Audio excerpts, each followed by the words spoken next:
right now on the phone line is Peter Brookes. Now, Peter Brookes is a senior fellow, former Deputy Assistant of Secretary of Defense, and a good guy.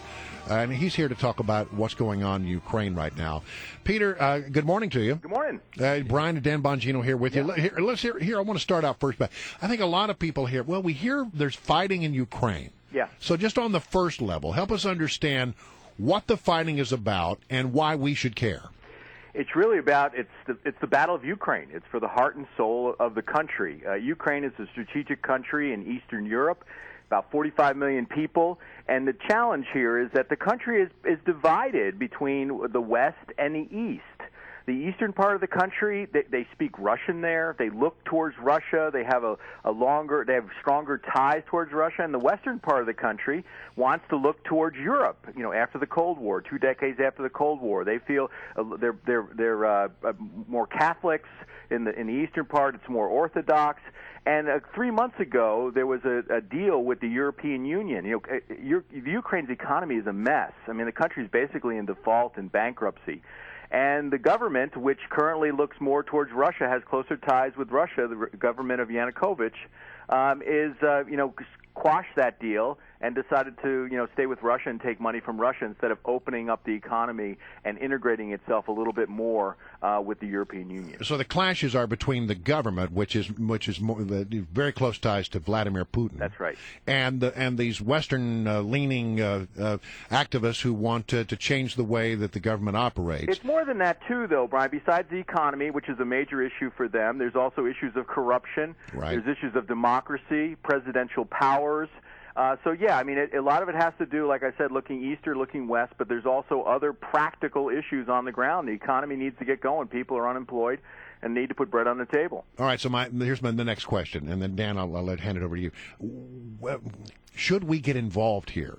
And what is our national security interest in this? Or are there other reasons why we should perhaps take some action here? Well, we've not done much. I mean, this has been going on since November. This is kind of standard operating procedure for the Obama administration. I mean, they've not gotten involved. They're worried about getting on the wrong side of Russia. I mean, for Russia, this is critically important. Russia sees their history and their security wrapped up in Ukraine. They're not going to let go of it.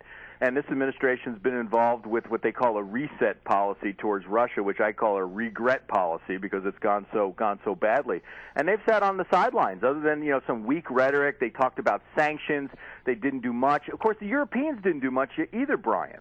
Right. They didn't do much either. They kind of watched this. They're afraid of taking on the Russians. Remember, a lot of the natural gas that keeps the homes warm in Europe comes out of Russia. A lot of it comes through Ukraine. And so they just kind of let this get to a crisis situation instead of trying to do something, and now we've had, maybe 100 or more people killed and thousands or hundreds and injured, and it's gotten out of control because nobody really did anything about it. It was like watching a slow-motion train wreck. You couldn't take your eyes off of it, but you couldn't do anything about it. And I think this administration has really sat on the sidelines. Yeah, Peter, Dan Bongino here. And I think we can't ignore the country's appetite for foreign intervention, which really there's no appetite at all right now. I don't think we can argue the fact that the president's debacle in Syria, a red line that wasn't a red line, we're going to intervene, we're not going to intervene, Congress going to intervene. There was no clear answer. And the public's outcry, I think overwhelmingly, to saying stay out of this, that's got to be playing into the calculus here, where the president seems gun-shy to do just about anything on any foreign affairs matters right now. Well, I take your point, but once again, you also have to lead, right? Yeah. You got to do what you got to do. Oh, I'm not right? defending their policy. Yeah, I'm just saying it. Yeah. But I mean, the fact of the matter is that they can use that as a cover too, right? Oh, the American people don't want us to do anything. I'm not talking about boots on the ground here, but strong rhetoric. Going to the United Nations. Talking about sanctions earlier than this. I mean, there's a lot of things that could have been done earlier in this to try to prevent the crisis from where it's gotten to. But once again, this administration, I think its worldview is incorrect. I can't point to any real, foreign policy successes.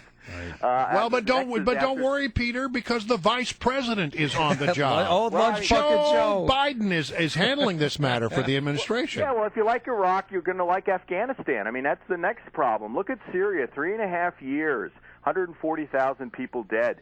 I mean, I think I understand what Dan's saying is that the American people probably don't trust the president's, policies or view views on world affairs to want them to do much of anything at all. But unfortunately, we have interests in that part of the world. I mean, of course, there's things like democracy and human rights and free markets, and those are important because they make countries better partners of the United States. We also, the Russians, I haven't mentioned this, but the Russians are talking about creation of a Eurasian Union. It's supposed to be economic, but a lot of people think it's Soviet Union 2.0.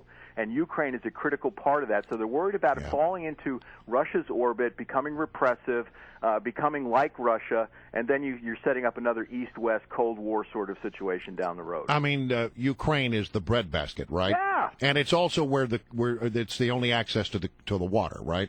Well, I mean, Ukraine is central. It borders a bunch of NATO states, including Poland, a huge state in Central Europe, the Black Sea. And Russia has this paranoia about NATO, about the United States. Remember, Vladimir Putin was a KGB officer, and he never liked the way the Cold War ended. In fact, in 2005, Brian, he famously said that the greatest geopolitical tragedy of the 20th century was the fall of the Soviet Union.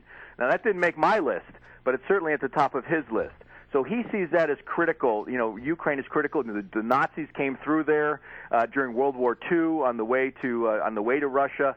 It's a very critical state for them. But there are ways to make the lives of the Ukrainians better, where everybody benefits. And it seems to me that with Vladimir Putin strutting on the world stage, becoming a bad actor on so many different levels, that it would be nice just to see this administration sort of have the guts to stand up and say, you know what, you're wrong here. Well, they're worried. Stay out of it. They're worried. You're right. They're worried because what they've done is that they've become dependent upon Russia, and Russia knows that. I think Russia also sees America as weak today. And what they're doing is now they need Russia for things like the Iranian nuclear issue. Now, of course, my view is that Russia is for the Iranian nuclear deal if they can get one, because it prevents them from, the Iranians from having a nuke, which could threaten Russia. Plus, it also undermines U.S. efforts for missile defense in Europe, which is something that's critically important to them. But on Syria, they're worried. They're thinking the Russians are going to come along with them on Syria. I mean, Russia supports the regime of Bashar Assad.